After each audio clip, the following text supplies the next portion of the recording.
Dracula by Bram Stoker. 1897 edition. Chapter 1. Jonathan Harker's Journal, May 3. Bistritz left Munich at 8:35 p.m. on May 1, arriving at Vienna early next morning. Should have arrived at 6:46, but train was an hour late. Budapest seems a wonderful place, from the glimpse which I got of it from the train, and the little I could walk through the streets. I feared to go very far from the station, as we had arrived late, and would start as near the correct time as possible. The impression I had was that we were leaving the west and entering the east. The most western of splendid bridges over the Danube, which is here of noble width and depth, took us among the traditions of Turkish rule. We left in pretty good time, and came after nightfall to Klausenburg. Here I stopped for the night at the Hotel Royal. I had for dinner, or rather supper, a chicken done up some way with red pepper, which was very good but thirsty. Get recipe for Mina. I asked the waiter, and he said it was called paprika handel, and that, as it was a national dish, I should be able to get it anywhere along the Carpathians. I found my smattering of German very useful here. Indeed, I don't know how I should be able to get on without it. Having had some time at my disposal when in London, I had visited the British Museum, and made search among the books and maps in the library regarding Transylvania. It had struck me that some foreknowledge of the country could hardly fail to have some importance in dealing with a nobleman of that country. I find that the district he named is in the extreme east of the country, just on the borders of 3 states, Transylvania, Moldavia, and Bukovina, in the midst of the Carpathian Mountains, one of the wildest and least known portions of Europe.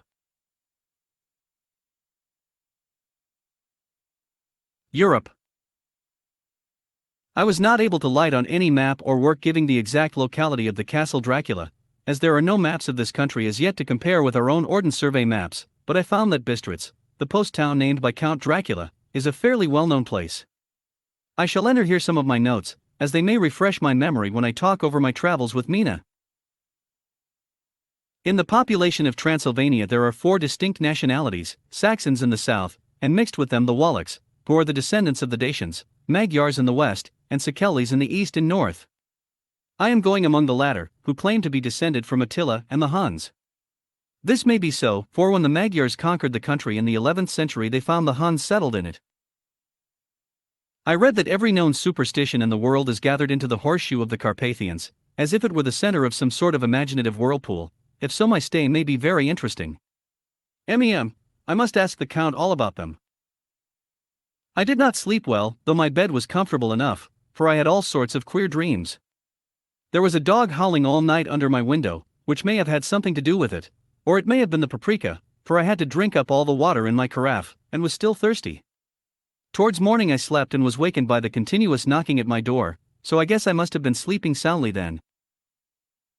I had for breakfast more paprika, and a sort of porridge of maize flour which they said was mamaliga, an eggplant stuffed with forcemeat, a very excellent dish, which they call implatata. Get recipe for this also.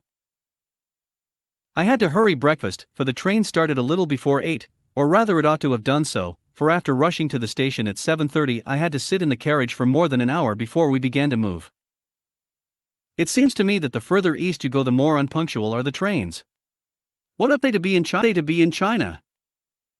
All day long we seemed to dawdle through a country which was full of beauty of every kind. Sometimes we saw little towns or castles on the top of steep hills such as we see in old missals. Sometimes we ran by rivers and streams which seemed from the wide stony margin on each side of them to be subject to great floods. It takes a lot of water, and running strong, to sweep the outside edge of a river clear. At every station there were groups of people, sometimes crowds, and in all sorts of attire. Some of them were just like the peasants at home or those I saw coming through France and Germany, with short jackets, and round hats, and homemade trousers, but others were very picturesque. The women looked pretty, except when you got near them, but they were very clumsy about the waist. They had all full white sleeves of some kind or other, and most of them had big belts with a lot of strips of something fluttering from them like the dresses in a ballet, but of course there were petticoats under them. The strangest figures we saw were the Slovaks, who were more barbarian than the rest, with their big cowboy hats, great baggy dirty white trousers, white linen shirts, and enormous heavy leather belts, nearly a foot wide, all studded over with brass nails. They wore high boots with their trousers tucked into them, and had long black hair, and heavy black mustaches. They are very picturesque but do not look prepossessing. On the stage they would be set down at once as some old oriental band of brigands. They are, however, I am told, very harmless and rather wanting in natural self-assertion. It was on the dark side of twilight when we got to Bistritz, which is a very interesting old place. Being practically on the frontier, for the Borgo Pass leads from it into Bukovina. It has had a very stormy existence, and it certainly shows marks of it. 50 years ago a series of great fires took place, which made terrible havoc on 5 separate occasions. At the very beginning of the 17th century it underwent a siege of 3 weeks and lost 13,000 people, the casualties of war proper being assisted by famine and disease.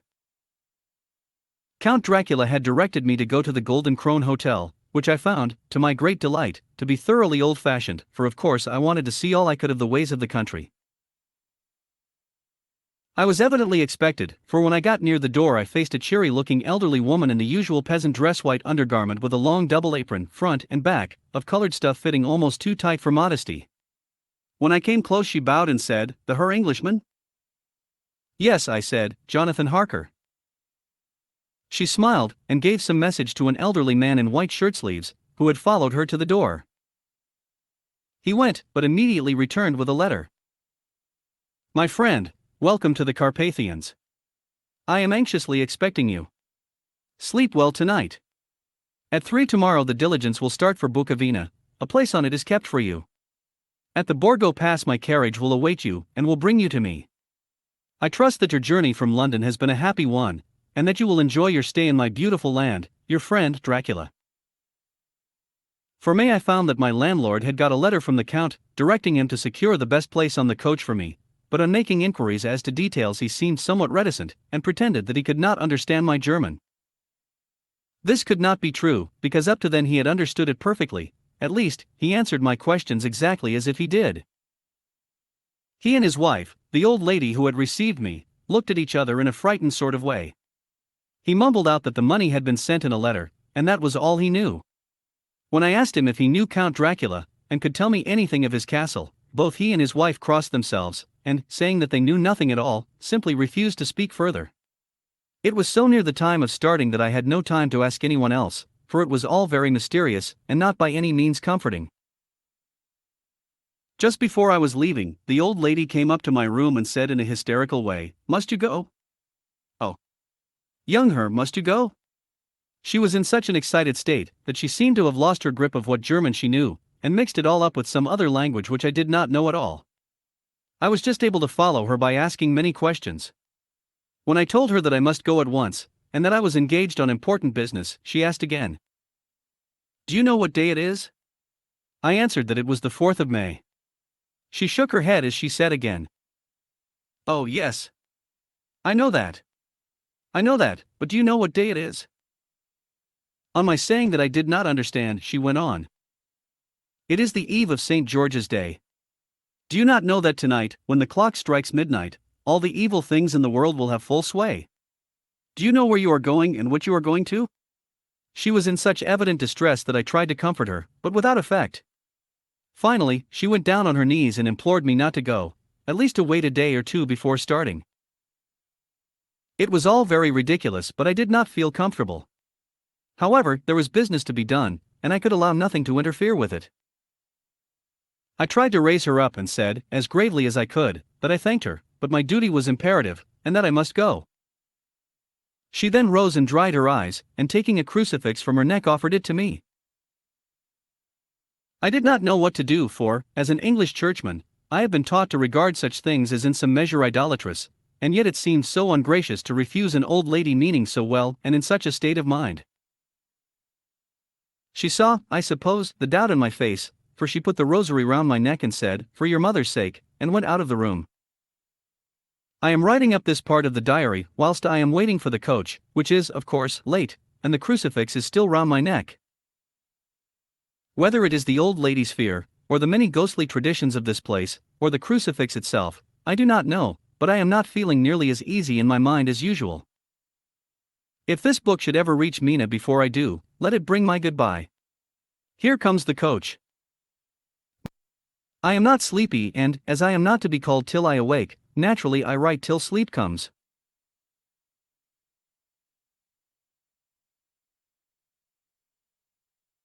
comes. There are many odd things to put down, and, lest who reads them may fancy that I dined too well before I left Bistritz, let me put down my dinner exactly.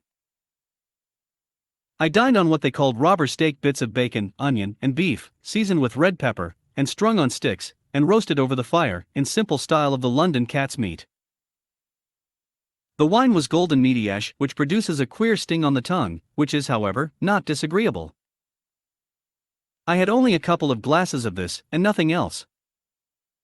When I got on the coach, the driver had not taken his seat, and I saw him talking to the landlady.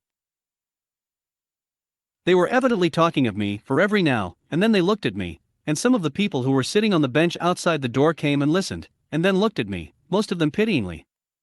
I could hear a lot of words often repeated, queer words, for there were many nationalities in the crowd, so I quietly got my polyglot dictionary from my bag and looked them out. I must say they were not cheering to me, for amongst them were Ordog Satan, Pokol Hell, Stragoica, which, Vrolak and Vlkoslak both mean the same thing, one being Slovak and the other Servian for something that is either werewolf or vampire. I must ask the Count about these superstitions. When we started, the crowd round the inn door, which had by this time swelled to a considerable size, all made the sign of the cross and pointed two fingers towards me. With some difficulty, I got a fellow passenger to tell me what they meant. He would not answer at first, but on learning that I was English, he explained that it was a charm or guard against the evil eye. This was not very pleasant for me, just starting for an unknown place to meet an unknown man.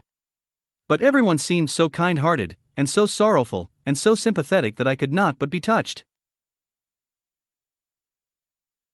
I shall never forget the last glimpse which I had of the inn yard and its crowd of picturesque figures, all crossing themselves, as they stood round the wide archway, with its background of rich foliage of oleander and orange trees in green tubs clustered in the center of the yard. Then our driver, whose wide linen drawers covered the whole front of the box seat, got so they call them, cracked his big whip over his 4 small horses, which ran abreast, and we set off on our journey.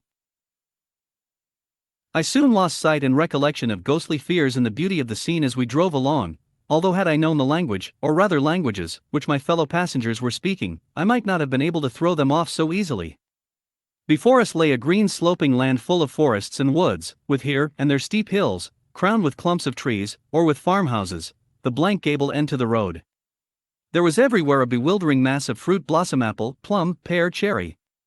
And as we drove by I could see the green grass under the trees spangled with the fallen petals. And out amongst these green hills of what they call here the middle land ran the road, losing itself as it swept round the grassy curve, or was shut out by the straggling ends of pine woods, which here and there ran down the hillsides like tongues of flame. The road was rugged, but still we seemed to fly over it with a feverish haste.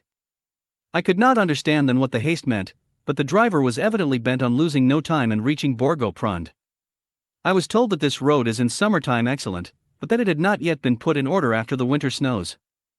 In this respect it is different from the general run of roads in the Carpathians, for it is an old tradition that they are not to be kept in too good order. Of old the hospodars would not repair them, lest the Turks should think that they were preparing to bring in foreign troops, and so hasten the war which was always really at loading point. Beyond the green swelling hills of the middle land rose mighty slopes of forest up to the lofty steeps of the Carpathians themselves.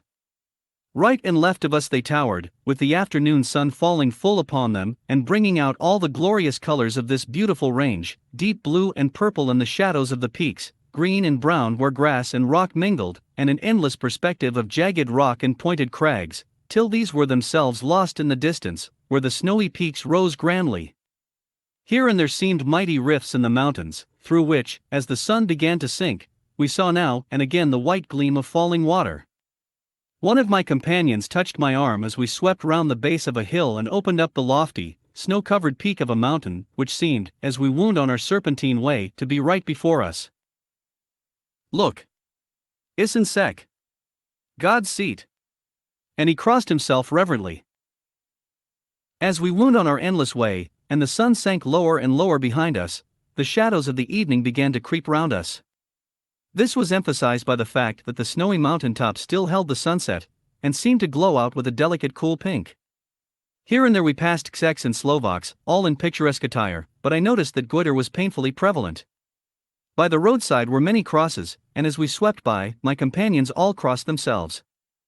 Here and there was a peasant man or woman kneeling before a shrine, who did not even turn round as we approached, but seemed in the self-surrender of devotion to have neither eyes nor ears for the outer world. There were many things new to me. For instance, hayricks in the trees, and here and there very beautiful masses of weeping birch, their white stems shining like silver through the delicate green of the leaves. Now and again we passed a lighter wagon, the ordinary peasant's cart with its long, snake-like vertebra, calculated to suit the inequalities of the road. On this were sure to be seated quite a group of homecoming peasants, the Czechs with their white, and the Slovaks with their colored sheepskins, the latter carrying lance-fashion their long staves, with axe at end. As the evening fell it began to get very cold, and the growing twilight seemed to merge into one dark mistiness. The gloom of the trees, oak, beech, and pine, though in the valleys which ran deep between the spurs of the hills, as we ascended through the pass, the dark firs stood out here and there against the background of late-lying snow.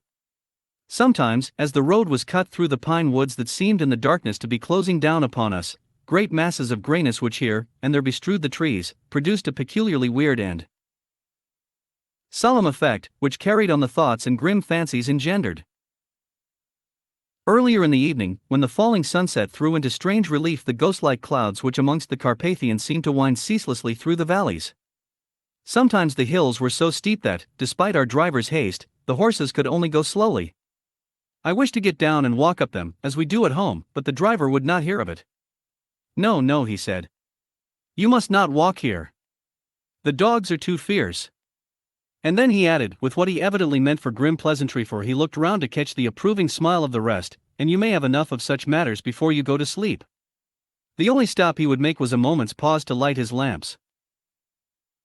When it grew dark there seemed to be some excitement amongst the passengers, and they kept speaking to him, one after the other, as though urging him to further speed. He lashed the horses unmercifully with his long whip, and with wild cries of encouragement urged them on to further exertions. Then through the darkness I could see a sort of patch of grey light ahead of us, as though there were a cleft in the hills. The excitement of the passengers grew greater.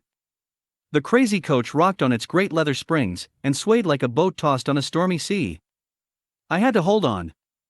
The road grew more level, and we appeared to fly along. Then the mountains seemed to come nearer to us on each side and to frown down upon us. We were entering on the Borgo Pass. One by one several of the passengers offered me gifts, which they pressed upon me with an earnestness which would take no denial. These were certainly of an odd and varied kind, but each was given in simple good faith, with a kindly word and a blessing, and that same strange mixture of fear-meaning movements which I had seen outside the hotel at Bistritz, the sign of the cross and the guard against the evil eye. Then, as we flew along, the driver leaned forward, and on each side the passengers, craning over the edge of the coach, peered eagerly into the darkness. It was evident that something very exciting was either happening or expected, but though I asked each passenger, no one would give me the slightest explanation. This state of excitement kept on for some little time. And at last we saw before us the pass opening out on the eastern side. There were dark, rolling clouds overhead, and in the air the heavy, oppressive sense of thunder.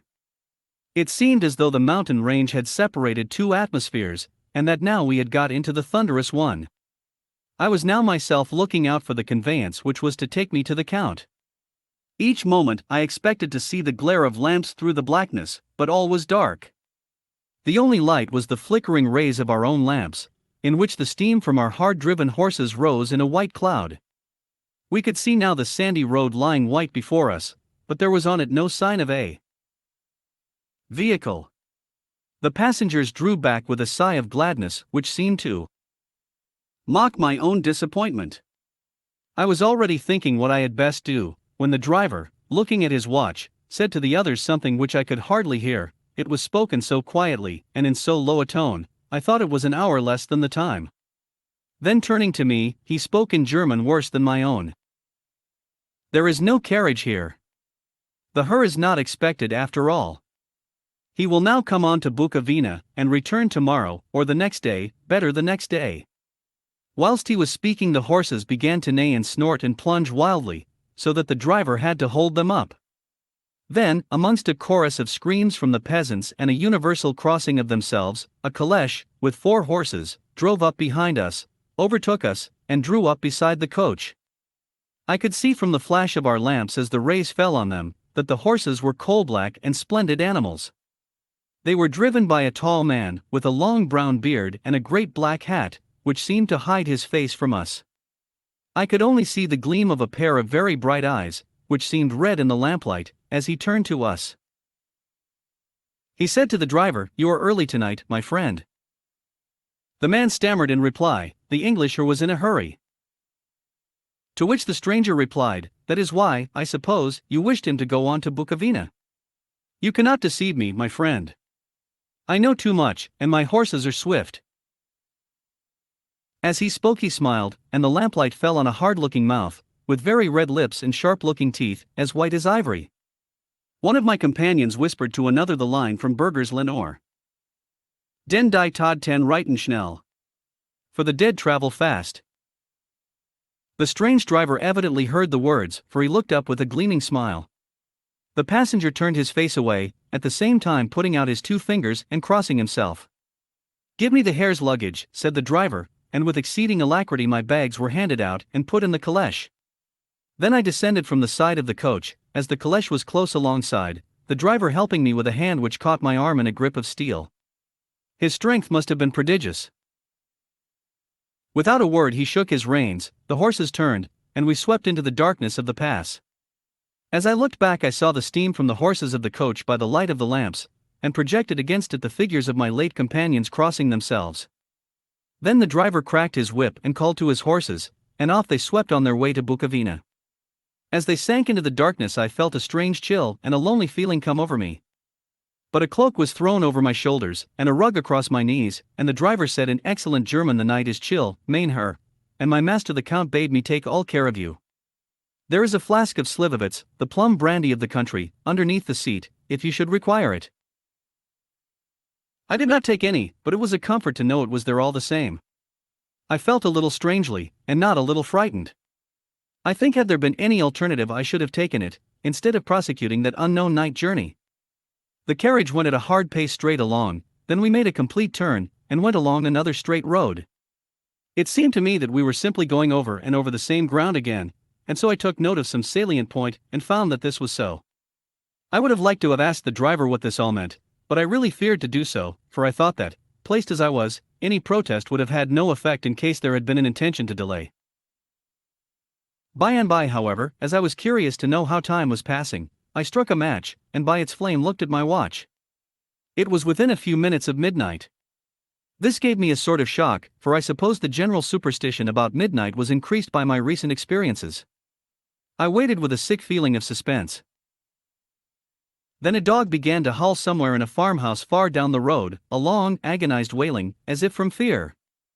The sound was taken up by another dog, and then another and another, till, borne on the wind which now sighed softly through the pass, a wild howling began, which seemed to come from all over the country, as far as the imagination could grasp it through the gloom of the night. At the first howl the horses began to strain and rear, but the driver spoke to them soothingly, and they quieted down, but shivered and sweated as though after a runaway from sudden fright. Then, far off in the distance, from the mountains on each side of us began a louder and a sharper howling, that of wolves, which affected both the horses and myself in the same way. For I was minded to jump from the caleche and run, whilst they reared again and plunged madly, so that the driver had to use all his great strength to keep them from bolting. In a few minutes, however, my own ears got accustomed to the sound, and the horses so far became quiet that the driver was able to descend and to stand before them. He petted and soothed them, and whispered something in their ears, as I have heard of horse-tamers doing, and with extraordinary effect, for under his caresses they became quite manageable again, though they still trembled. The driver again took his seat, and shaking his reins, started off at a great pace.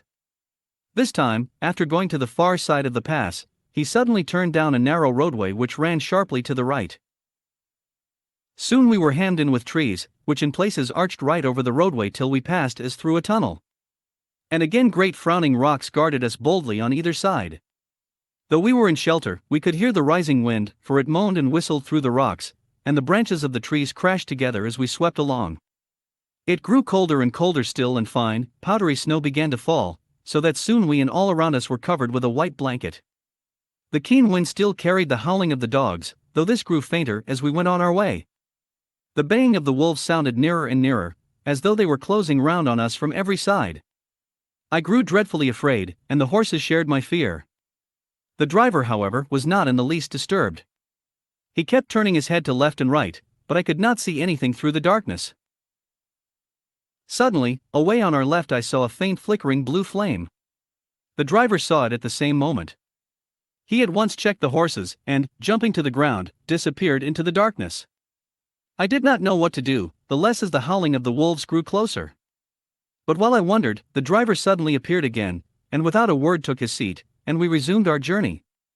I think I must have fallen asleep and kept dreaming of the incident, for it seemed to be repeated endlessly, and now looking back, it is like a sort of awful nightmare. Once the flame appeared so near the road, that even in the darkness around us I could watch the driver's motions.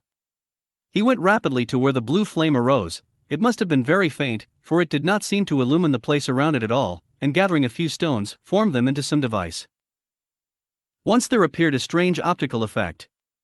When he stood between me and the flame he did not obstruct it, for I could see its ghostly flicker all the same. This startled me, but as the effect was only momentary, I took it that my eyes deceived me straining through the darkness. Then for a time there were no blue flames, and we sped onwards through the gloom, with the howling of the wolves around us, as though they were following in a moving circle. At last there came a time when the driver went further afield than he had yet gone, and during his absence, the horses began to tremble worse than ever and to snort and scream with fright. I could not see any cause for it, for the howling of the wolves had ceased altogether. But just then the moon, sailing through the black clouds, appeared behind the jagged crest of a beetling, pine-clad rock, and by its light I saw around us a ring of wolves, with white teeth and lolling red tongues, with long, sinewy limbs and shaggy hair. They were 100 times more terrible in the grim silence which held them than even when they howled. For myself, I felt a sort of paralysis of fear. It is only when a man feels himself face to face with such horrors, that he can understand their true import. All at once the wolves began to howl as though the moonlight had had some peculiar effect on them. The horses jumped about and reared, and looked helplessly round with eyes that rolled in a way painful to see. But the living ring of terror encompassed them on every side, and they had perforce to remain within it. I called to the coachman to come, for it seemed to me that our only chance was to try to break out through the ring, and to aid his approach. I shouted and beat the side of the caleche, hoping by the noise to scare the wolves from the side, so as to give him a chance of reaching the trap. How he came there, I know not, but I heard his voice raised in a tone of imperious command, and looking towards the sound, saw him stand in the roadway. As he swept his long arms, as though brushing aside some impalpable obstacle, the wolves fell back and back further still. Just then a heavy cloud passed across the face of the moon, so that we were again in darkness. When I could see again, the driver was climbing into the caleche, and the wolves disappeared. This was all so strange and uncanny that a dreadful fear came upon me, and I was afraid to speak or move. The time seemed interminable as we swept on our way, now in almost complete darkness, for the rolling clouds obscured the moon. We kept on ascending, with occasional periods of quick descent, but in the main always ascending. Suddenly, I became conscious of the fact that the driver was in the act of pulling up the horses in the courtyard of a vast ruined castle, from whose tall black windows came no ray of light, and whose broken battlements showed a jagged line against the sky. Chapter 2. Jonathan Harker's journal continued. 5 May, I must have been asleep, for certainly if I had been fully awake, I must have noticed the approach of such a remarkable place. In the gloom the courtyard looked of considerable size, and as several dark ways led from it under great round arches, it perhaps seemed bigger than it really is. I have not yet been able to see it by daylight. When the caleche stopped, the driver jumped down and held out his hand to assist me to alight. Again I could not but notice his prodigious strength. His hand actually seemed like a steel vice that could have crushed mine if he had chosen. Then he took my traps, and placed them on the ground beside me as I stood close to a great door, old and studded with large iron nails, and set in a projecting doorway of massive stone. I could see even in the dim light that the stone was massively carved, but that the carving had been much worn by time and weather. As I stood, the driver jumped again into his seat and shook the reins. The horses started forward, and trap and all disappeared down one of the dark openings.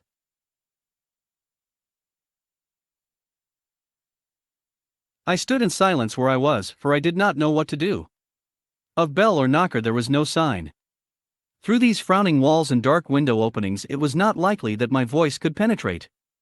The time I waited seemed endless, and I felt doubts and fears crowding upon me. What sort of place had I come to, and among what kind of people? What sort of grim adventure was it on which I had embarked? Was this a customary incident in the life of a solicitor's clerk sent out to explain the purchase of a London estate to a foreigner? Solicitor's clerk. Mina would not like that. Solicitor, for just before leaving London I got word that my examination was successful, and I am now a full-blown solicitor. I began to rub my eyes and pinch myself to see if I were awake. It all seemed like a horrible nightmare to me, and I expected that I should suddenly awake and find myself at home, with the dawn struggling in through the windows, as I had now and again felt in the morning after a day of overwork. But my flesh answered the pinching test, and my eyes were not to be deceived. I was indeed awake and among the Carpathians. All I could do now was to be patient, and to wait the coming of morning. Just as I had come to this conclusion I heard a heavy step approaching behind the great door, and saw through the chinks the gleam of a coming light. Then there was the sound of rattling chains and the clanking of massive bolts drawn back. A key was turned with the loud grating noise of long disuse, and the great door swung back. Within stood a tall old man, clean-shaven save for a long white mustache, and clad in black from head to foot, without a single speck of color about him anywhere. He held in his hand an antique silver lamp, in which the flame burned without a chimney, or globe of any kind, throwing long quivering shadows as it flickered in the draught of the open door. The old man motioned me in with his right hand with a courtly gesture, saying in excellent English, but with a strange intonation, "Welcome to my house. Enter freely and of your own free will." He made no motion of stepping to meet me, but stood like a statue, as though his gesture of welcome had fixed him into stone.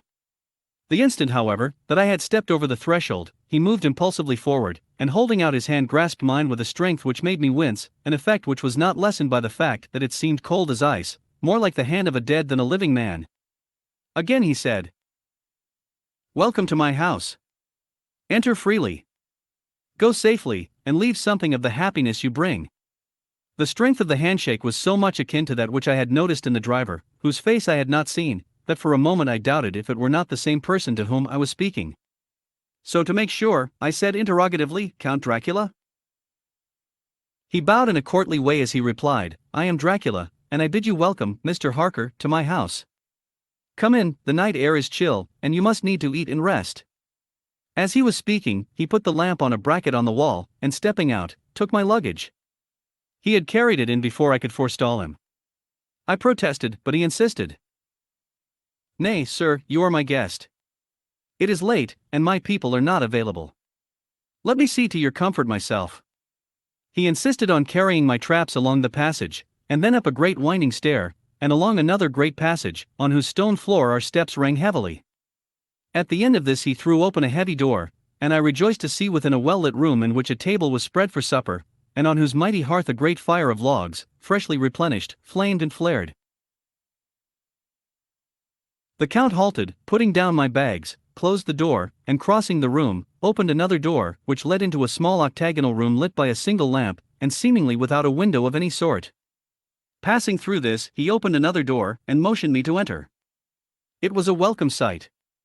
For here was a great bedroom well lighted and warmed with another log fire, also added to but lately, for the top logs were fresh, which sent a hollow roar up the wide chimney. The Count himself left my luggage inside and withdrew, saying, before he closed the door, "You will need, after your journey, to refresh yourself by making your toilet. I trust you will find all you wish. When you are ready, come into the other room, where you will find your supper prepared." The light and warmth and the Count's courteous welcome seemed to have dissipated all my doubts and fears. Having then reached my normal state, I discovered that I was half famished with hunger. So making a hasty toilet, I went into the other room. I found supper already laid out.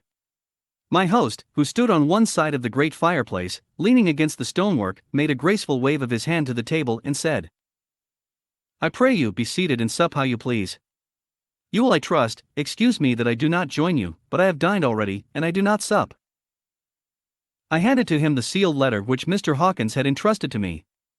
He opened it and read it gravely. Then, with a charming smile, he handed it to me to read. One passage of it, at least, gave me a thrill of pleasure. "I must regret that an attack of gout, from which malady I am a constant sufferer, forbids absolutely any traveling on my part for some time to come. But I am happy to say I can send a sufficient substitute, one in whom I have every possible confidence. He is a young man, full of energy and talent in his own way, and of a very faithful disposition. He is discreet and silent and has grown into manhood in my service. He shall be ready to attend on you when you will during his stay, and shall take your instructions in all matters.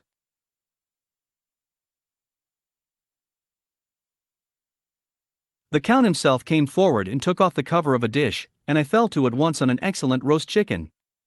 This, with some cheese and a salad and a bottle of old Tokay, of which I had 2 glasses, was my supper. During the time I was eating it, the Count asked me many questions as to my journey, and I told him by degrees all I had experienced. By this time I had finished my supper, and by my host's desire had drawn up a chair by the fire and begun to smoke a cigar which he offered me, at the same time excusing himself that he did not smoke. I had now an opportunity of observing him, and found him of a very marked physiognomy. His face was a very strong, aquiline, with high bridge of the thin nose and peculiarly arched nostrils, with lofty domed forehead, and hair growing scantily round the temples but profusely elsewhere. His eyebrows were very massive, almost meeting over the nose, and with bushy hair that seemed to curl in its own profusion. The mouth, so far as I could see it under the heavy mustache, was fixed and rather cruel-looking, with peculiarly sharp white teeth. These protruded over the lips, whose remarkable ruddiness showed astonishing vitality in a man of his years. For the rest, his ears were pale, and at the tops extremely pointed. The chin was broad and strong, and the cheeks firm though thin. The general effect was one of extraordinary pallor.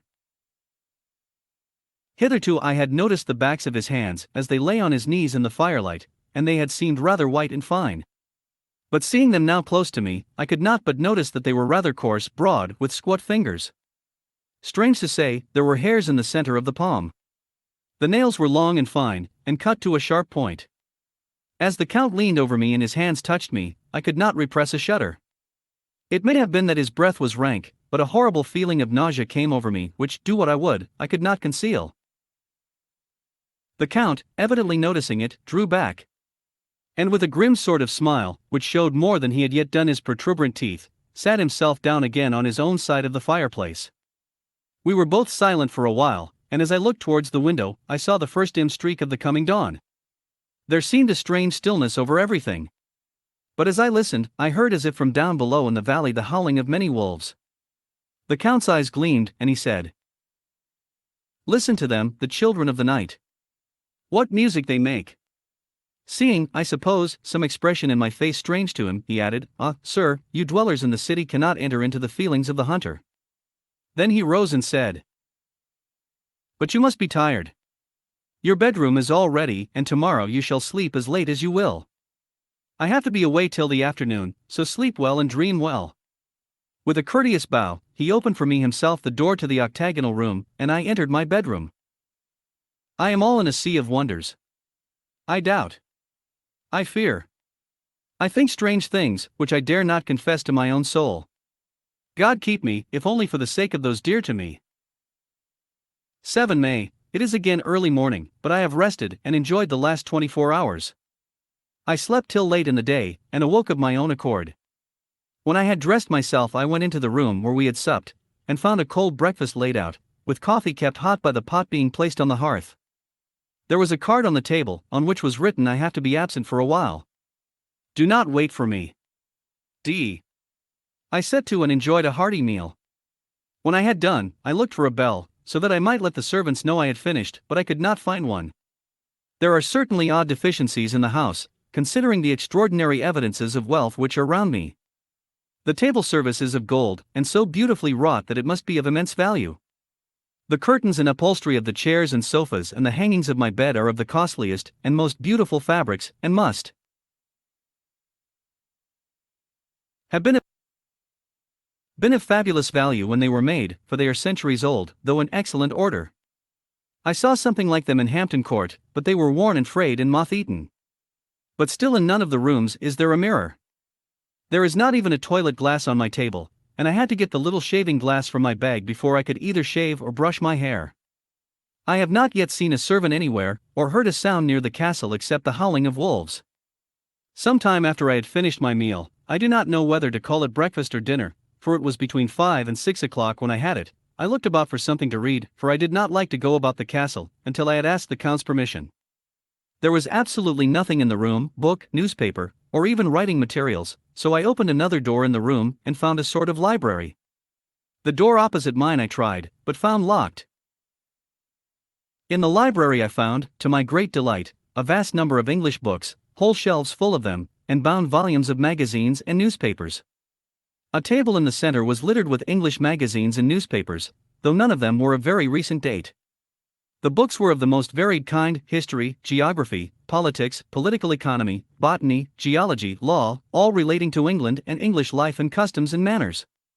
There were even such books of reference as the London Directory, the Red and Blue Books, Whitaker's Almanac, the Army and Navy lists, and it somehow gladdened my heart to see it, the Law List. Whilst I was looking at the books, the door opened and the Count entered. He saluted me in a hearty way, and hoped that I had had a good night's rest. Then he went on. "I am glad you found your way in here, for I am sure there is much that will interest you. These companions," and he laid his hand on some of the books, "have been good friends to me, and for some years past, ever since I had the idea of going to London, have given me many, many hours of pleasure. Through them I have come to know your great England, and to know her is to love her. I long to go through the crowded streets of your mighty London, to be in the midst of the whirl and rush of humanity, to share its life, its change, its death, and all that makes it what it is. But alas! As yet I only know your tongue through books. To you, my friend, I look that I know it to speak." "But, Count," I said, "you know and speak English thoroughly." He bowed gravely.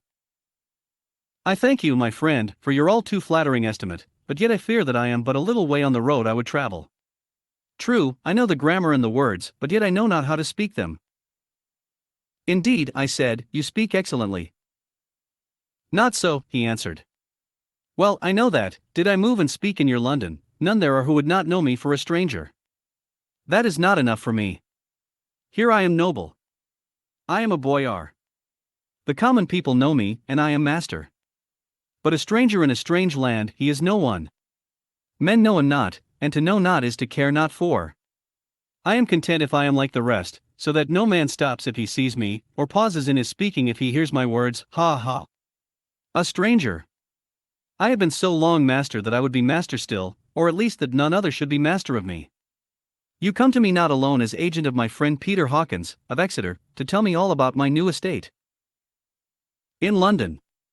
You shall, I trust, rest here with me a while, so that by our talking I may learn the English intonation. And I would that you tell me when I make error, even of the smallest, in my speaking.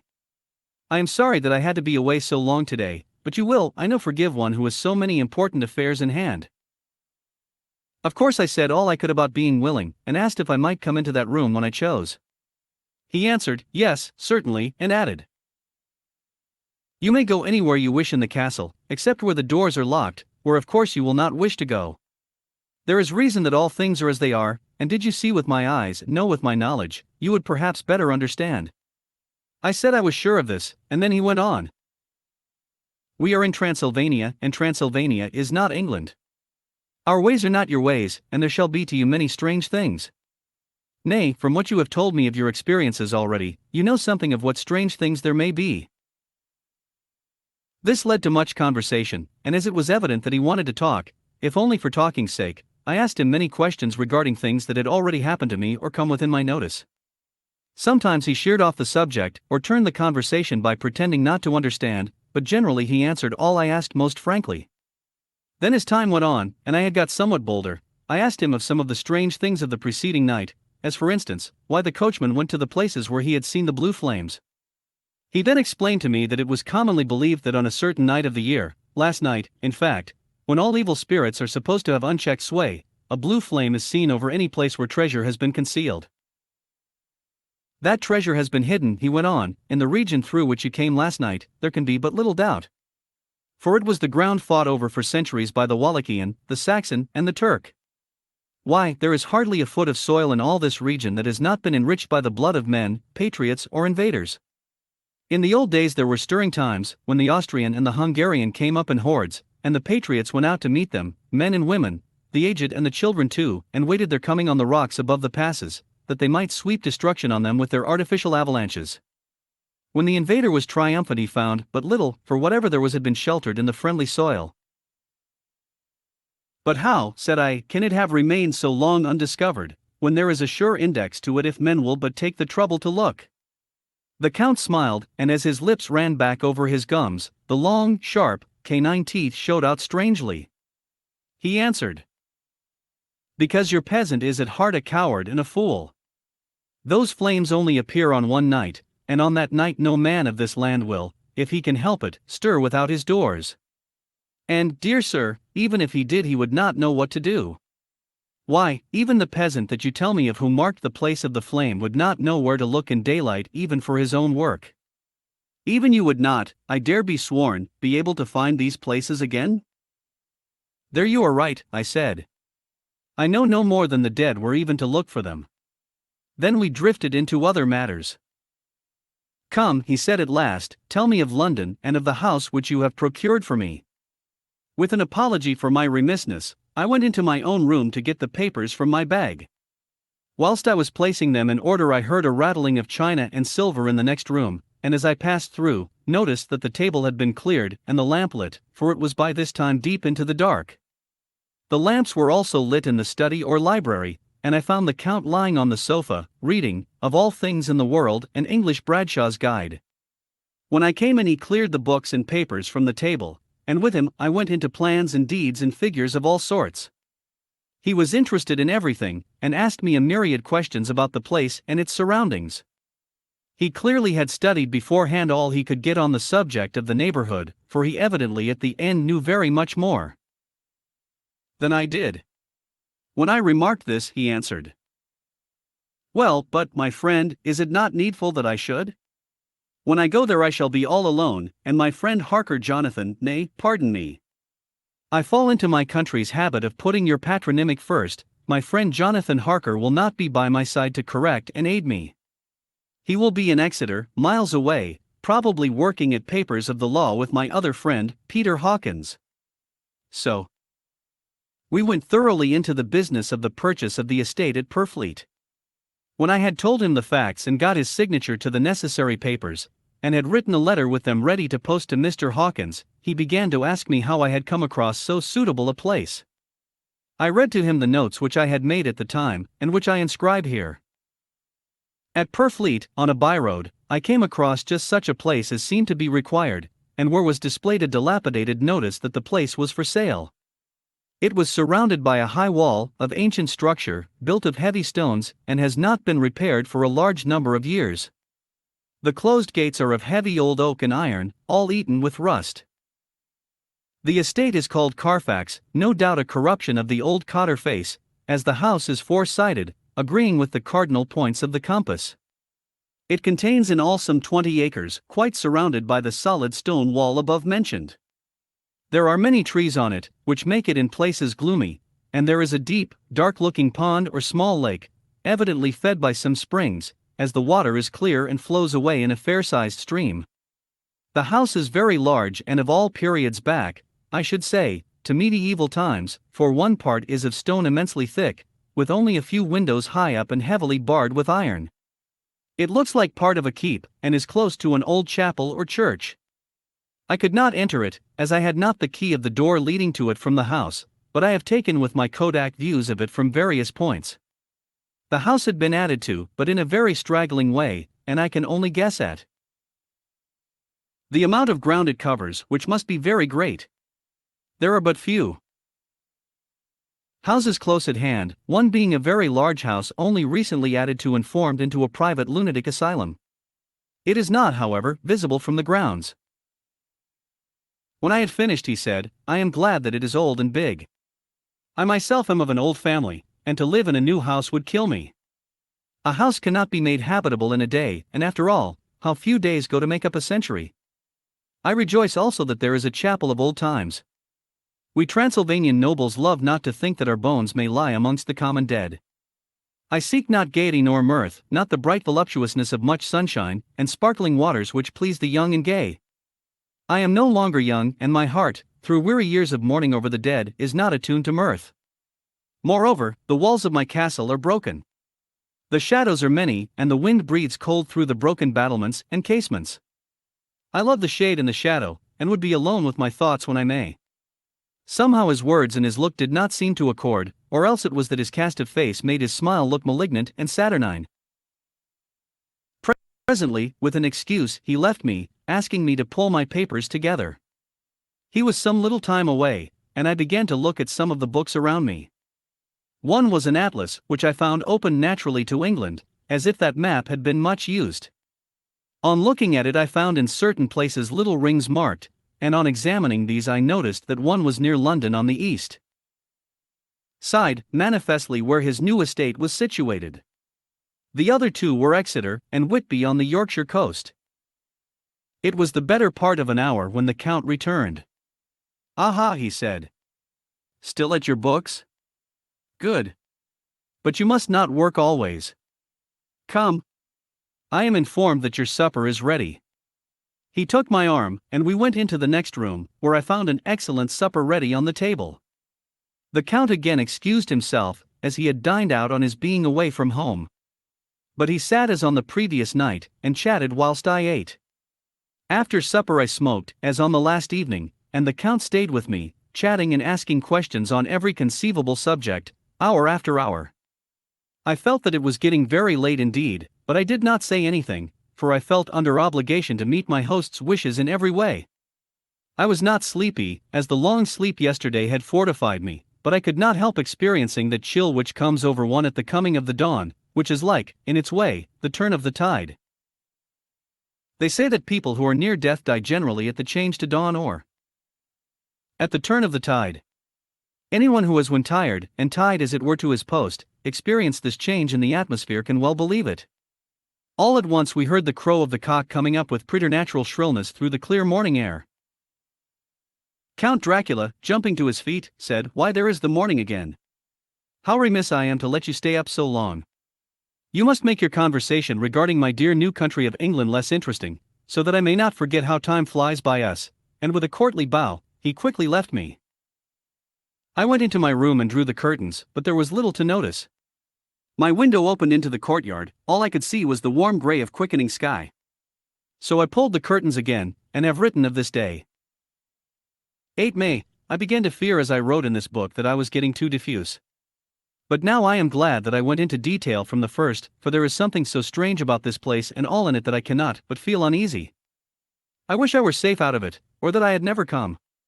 It may be that this strange night existence is telling on me, but would that that were all. If there were anyone to talk to I could bear it, but there is no one. I have only the Count to speak with, and I fear I am myself the only living soul within the place. Let me be prosaic so far as facts can be. It will help me to bear up, and imagination must not run riot with me. If it does, I am lost. Let me say at once how I stand or seem to. I only slept a few hours when I went to bed, and feeling that I could not sleep any more, got up. I had hung my shaving glass by the window, and was just beginning to shave.